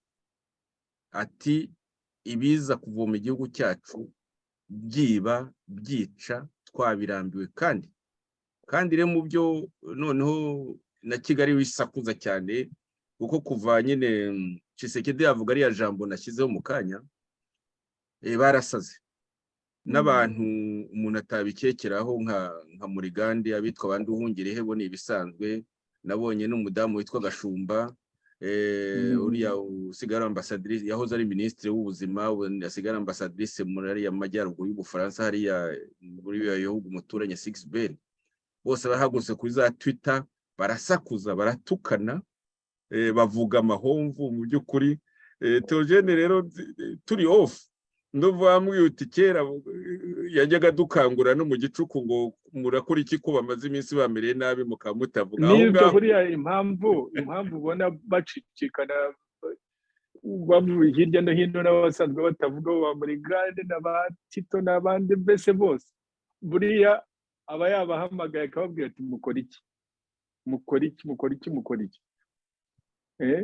ugasanga mbese bacicikana babyigana buri muntu wese kandi bagomba kurushanwa kuko abari burebe uwavuze ninde utavuze ninde bari muri iryo rushanwa ryo kuvuga nyine akandi bavuga ubusa kandi bari mu mazi abiri.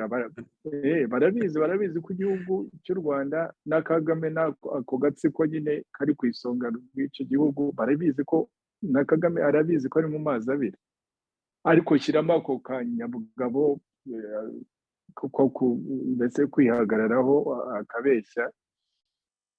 Ariko urabona ko ngira ngo tunasoza tutaza kuva tukarondogora icyo nagira ngo nandagirizeho rwose mu magambo make cyane, ni ukuvuga ngo byanze bikunze ntabwo ari turi abapfumu. Ibyo byose na bya bindi byabaye muri 2012 twari twavuze ngo Goma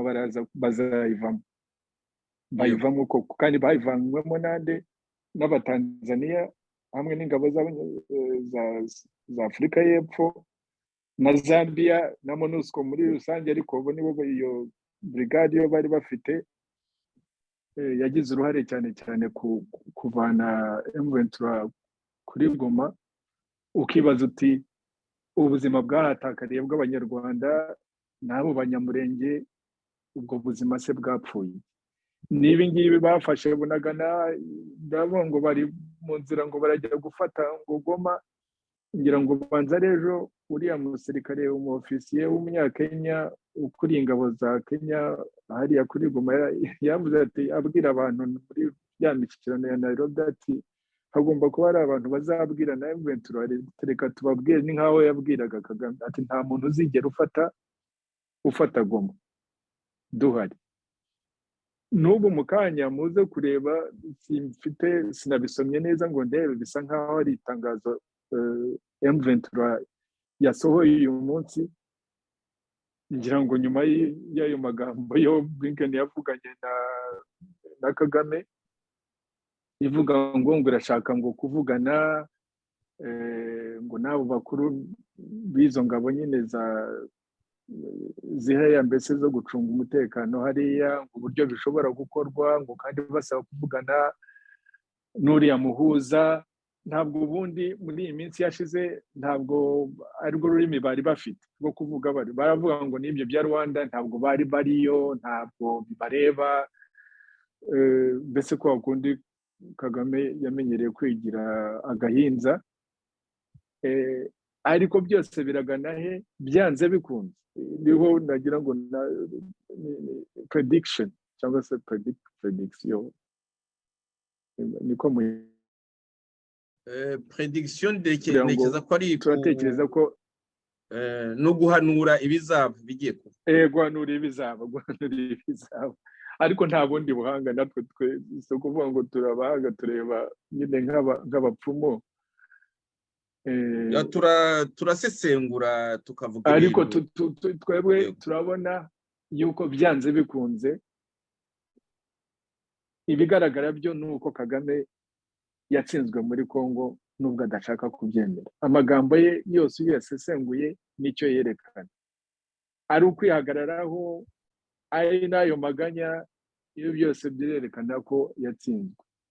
Kandi kubera ko yateraniweho noneho n'abanyekongo bakangutse, agatenerwaho n'aba mbese n'akarere, uyu muryango mbese uhuza ibihugu by'uburasirazuba muri Afurika, bagahurirwaho n'amahanga yose amubwira ngo cukirwaho n'izo ngabo noneho z'ibyo bihugu byo mu karere ziri hariya, nta handi nta bw'inyagamburiro Kagame afite, agomba kuva muri turiya turere yafashe.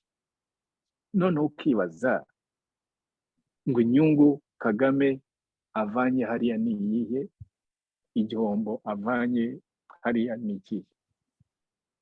Igihombo kinini cyane ku buzima bw'abanyarwanda bahatakariye, umubabaro w'abanyekongo wiyongereye ku byo yari yarabateye. Ukibaza uti se bwa buhanga bwo Kagame arimo kwigamba ko ari expert, mbese ko ari akataraboneka mu bintu by'intambara, ese koko niko buriya abajenerali koko nyakuri? Nsetsa abantu, ntabwo ariko sinshaka kumutuka, ntabwo ntukanagiye, ariko bigibukije umu ofisiye w'umuhima twabaga hamwe ku rugamba hariya, nyine rwa rugamba rwa FPR yitwaga Kabura. Oya, Kabura yigeze kureba abantu nyine bamwe akavuga ngo bari ba majora, abakapiteni n'iki byose, aho ngaho tuzerera nyine mu dutoki tw'Abagande, baradukubise inshuro turi aho ngaho nyine muri Uganda, muri turiya dutoki two muri Uganda. Noneho hasinze umuntu umwe ngo kandi ngiye ngo nari majora, ngo amureba mubwira mu Kinyangore ngo reba mwana, ngwende ni majoro ki? Majoro yente ne yenkoko. Majoro yenkoko, ndabyibutse. Urumva, ntabwo ari byo mvuga, si ntabwo mwise Jenerali yenkoko.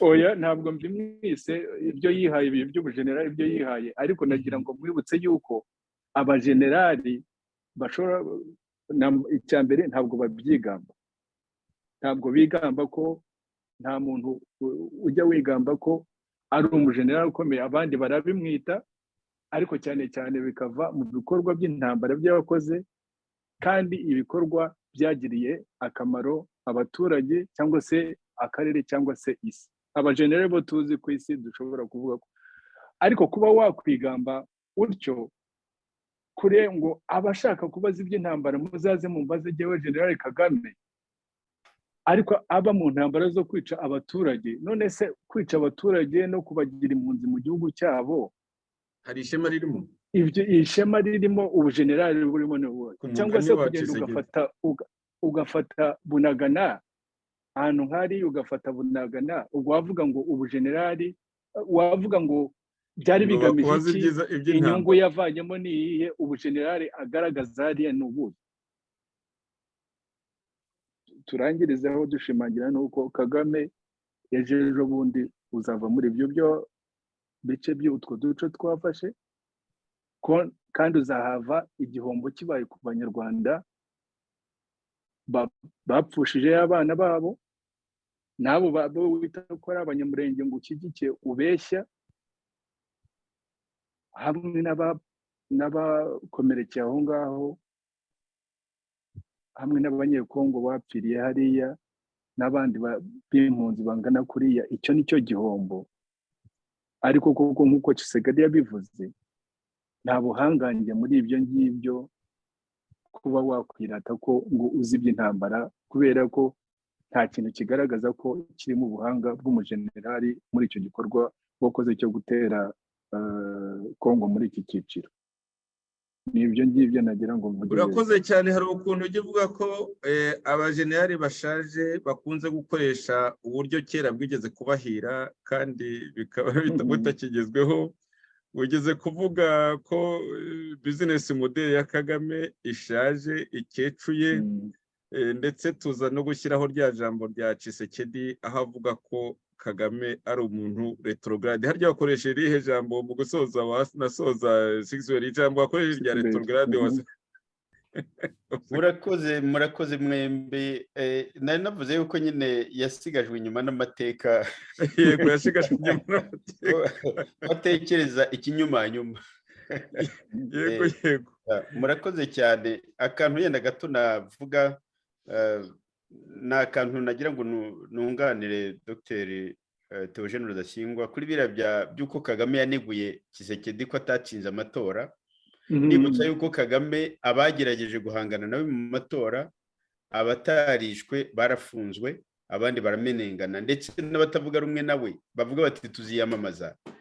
Nawe n'ejo bundi hari disikuru yabivuzemo ati nabo igihe iminsi yabo irabaze, igihe tutarabahagurukira nibavuge, niduhaguruka ntibazamenya aho banyuze. Hari icyo cyo gushimira abantu. Uzi uko yabivuze 6B yakoresheje amagambo ariko kandi abizi Kagame abavuga kwica cyangwa se gufunga. Yavuze ngo we shall take care of them. Yego, ngo igihe n'igihe we shall take care of them. Umuntu ahita yumva rwose bari abantu bose bari mu Rwanda yikoreye, barimo bayingabire n'abari mu mahanga, n'abari mu mahanga nyine batavuga rumwe nawe. Ni ukuvuga ngo nabo tuzabahagurukira, nyine tuzarangiza ibyabo. Ni ukuvuga rero ko Kagame kwirata cyangwa akanegura abandi ngo ntibatsinze amatora, abashaka guhangana nawe arabafunga, arabica, arabamenesha, n'abari mu mahanga akavuga ko mbese azabahigisha uruhindo.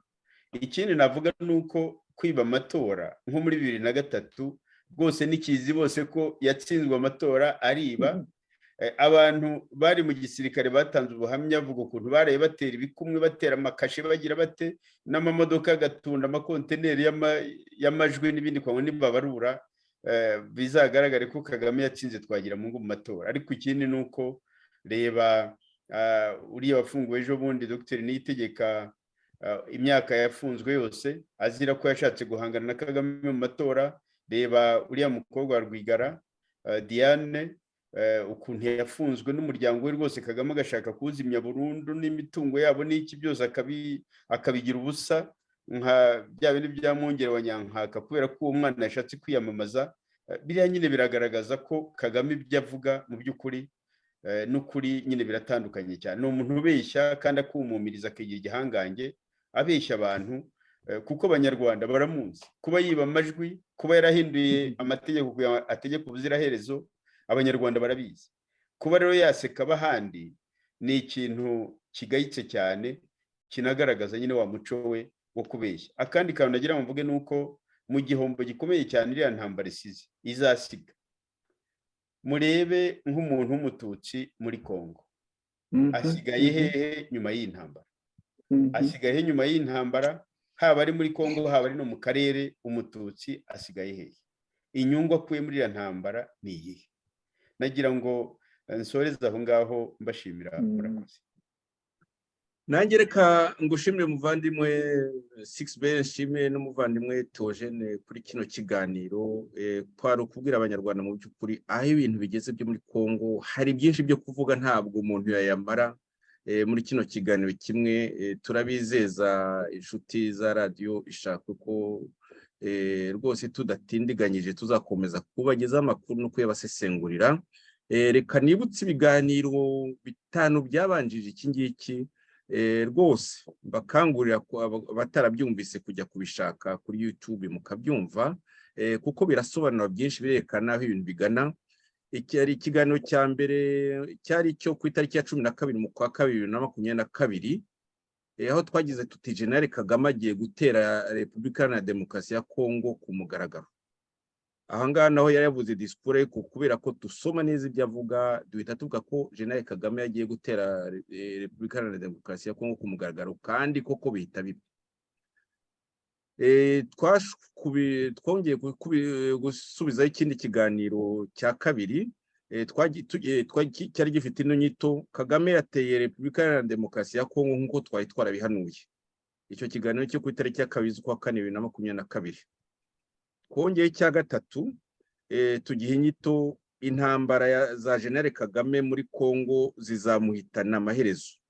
Aho hari ku itariki ya 16 z'ukwa 7 2022. Turongera ikindi kiganiro tuti dukomeje gushimangira ko intambara za Kagame muri Repubulika Iharanira Demokarasi ya Kongo ari ukwiyahura. Dukomeje gushimangira ko intambara za Kagame muri Kongo ari ukwiyahura. Hari ku itariki ya 2 z'ukwa 11 2022. None rero no munsi nako twakurikije ikindi nibagiwe ikindi kiganiro cya gatandatu twahaye ino nyito igira iti intambara Kagame yashoje kuri Kongo igeze hehe. Icyo ni ikiganiro cyo ku itariki ya 6 z'ukwa 11 2022. None no munsi ku itariki ya 6 z'ukwa 12 2022 tuti Disikuru Turi Insina Ngufi Amaganya ya Jenerali Kagame yerekana gutsindwa muri Kongo. Murumva rero nshuti ziduteze amatwi ko ibyo twavuze biriho bisohora aya maganya ye abivuga. Ikibabaje si umwicanye nkawe n'amaganya ye, ikibabaje ni abanyekongo, ikibabaje ni akarere, ikibabaje ni abanyarwanda bazishyura mu by'ukuri ibyo batakoze. Nshuti mwari muduteze amatwi cyari ikiganiro nyine nsubiremo Disikuru Turi Insina Ngufi Amaganya Jenerali Kagame yerekana gutsindwa muri Kongo. Mukamwari kumwe nanjye Joseph Ngarambe nkaba mbasezeyo kandi nabashimiye ko mwaduteze amatwi. Nibutse kandi ko mwari kumwe na bagenzi banjye Dr. Tejune Rudasingwa na Bwana Sixbert Musangamfura. Nongeye gushimira. Aho bwije rero muramuke naho bwakeye mwirirwe kandi mubererwe neza.